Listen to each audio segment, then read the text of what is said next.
in this best of 5. They won 2 games, their opponent won 1 game, so this makes this game a match point match. And it's on this map, man, is so old school, right? I think Such Goldshire. It is even in the Battle.net map pool. Yeah. And it was in the WC3L map pool in the final seasons. And I loved it. Yeah, I like it too. It's pretty cool map. It's so weird because of the gold mine to the right, you know, bottom right corner, and then there's one to the top left, but they have different creep spots. Yeah. And I think you want to go for the upper half because there's a shop and stuff. And I think it's in general more experience. But yeah, it's always a fight for the shop spots over there. It's gonna be very interesting.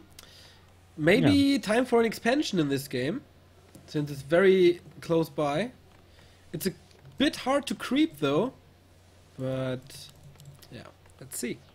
I can't believe I'm in this game, man. It's happening. And now the Blade Master is harassing, and he's killing the first peasant. Was it denied? No, it wasn't. It was the first experience points for the Blade Master. And now the Demon Hunter is joining the fight as well. The Demon Hunter mana burning the Archmage, which is the standard procedure when a Demon Hunter meets an Archmage the first time. It will always mana burn the Archmage. Yeah, it's a nice opportunity to harass because the creeps use frost armor, but he wasn't able to capitalize out of that. So nothing really happened so far. But yeah. Exactly. But as you can see, the path between the main bases are extremely short, so it's gonna be a nice back and forth, I guess. Yeah, we have a standard tech, I suppose, by the human player. Yes, no expansion, although this is one of the maps where you see an expansion in 2-on-2 games quite... well, you have been seeing an expansion in this matchup quite some time. Yeah, especially with humans and night elves involved. You can easily pull that off. Yes. And it's very, very easy to defend, I guess, because you can come from both sides. And the enemy is kind of trapped if he approaches the expo. So definitely valid points for an expansion here. Blade Master single-handedly creeping. Wow, both units are surrounded, kind of. Both foggies and orcworkers. Huntress. Wow. And they both die. They just die. So much experience from that two units. I don't think he paid attention too much because he was creeping there. Had to be careful about not losing the Blade Master, and then bam, double surround. Yeah, exactly. Like, you know, it was so easy to double surround it, to be honest, because they were both ensnared, and it lasts a while. It lasts like 15 seconds, so they just surrounded. Oh, okay. And another surround. Oh my god, this is so bad. And this is actually the leading team that is surrounding one unit after another. It's 3 units being killed already by Foggy and Orcworker, so that means that, you know, they get closer to match point. Yeah, I think especially because they hit this rifler push so good, that's like twice as worse for Foggy and Orcworker, because they need every unit they can have to defend this. And Foggy trapped the Huntress in his base, so they lost another unit. Nah, he can just, you know, he can just uproot his Ancient of War. Yeah, but he has to notice it and it costs time. Ah, yeah, sure. Yeah, it would be cool in this situation. But, you know, it's safe there. That's true. So he can't lose it anyway. Yeah. So tier 2 is reached, and the Demon Hunter has to be careful of Foggy. Needs a healing stuff or something. And now we might have a good push already if they decide to attack tier 2 buildings right away, but they don't, which is fine too. You can just use their superiority to creep and their map control. Yeah. Especially because of second hero issues. because you know the orc player and the human player we both build a second hero in their own main bases. Yeah, not from the tavern, of course. Yeah, but yeah, they're taking the expansion now. But oh, that's a good idea. That's a really good idea. Yeah. I like this. I was wondering about anyone ever taking the expansion in this 2-on-2 tournament, especially as we have seen so many human players and none of them has ever taken an expansion. Yeah, they know they have the upper hand after this 3 surrounds now. The heroes look quite strong, their armies look quite strong, and as I mentioned before, it's pretty easy to defend this expansion. So why not take one? I like it. And yeah. Big potion of invulnerability for the Blade Master, and we have Wand of a Lightning Shield for the SH now.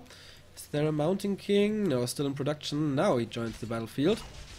And yeah, Foggy and Orcworker are behind in a large margin, I feel. Yeah, me too. Just because of that early game. Yeah. We don't see any change in strategy, which makes sense in this matchup. Dryas and melee units from the Orc are pretty good. And yeah, still bow. Wow, they lose a Huntress. One more Huntress is dead. They don't get any better, to be honest. So with the Water Elemental and the first Riflers, it would die pretty quickly in fights. But it's still not too cool to lose. I think like 600 gold on Huntresses. Yeah. The Huntress should have stayed in the main base as you. Yes, exactly. As you purpose. It should have been sold or unsummoned. That would be cool. Stay safe, my buddy. Yes. Leave the world alone. So yeah, Cooper and Casper get the upper half of the creeping the creep spots now, which will result in high level heroes on their side. We have a level 3 Archmage already, Tome of Experience even!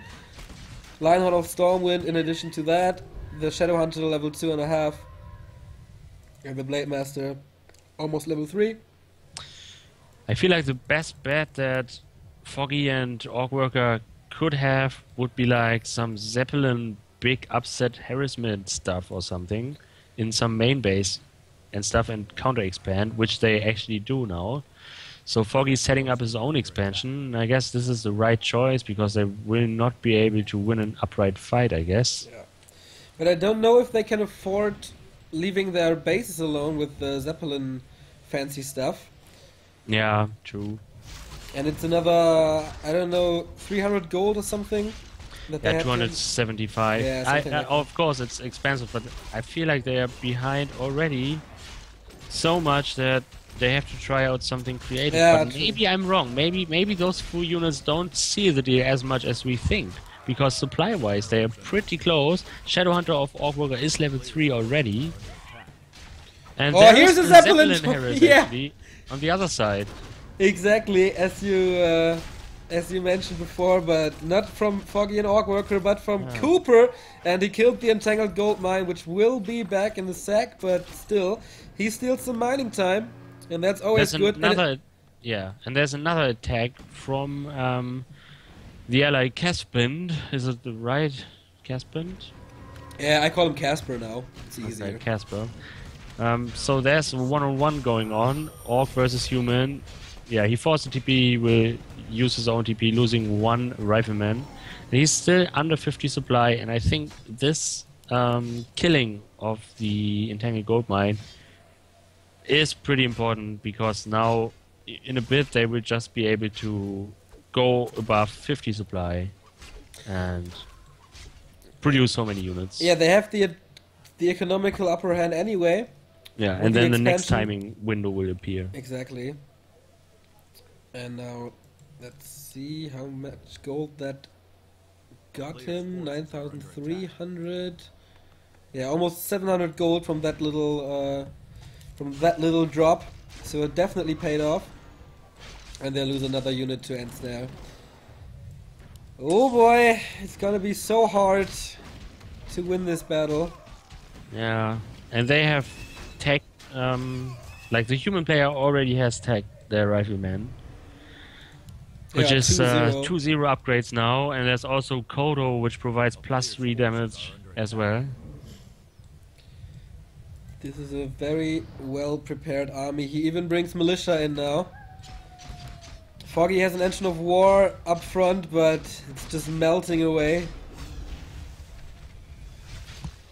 But yeah, let's see. The Blade Master's going ham once again with critical strikes and stuff, but it's still level 1. Oh, Orcworker has a problem, not even level 3 on his BM.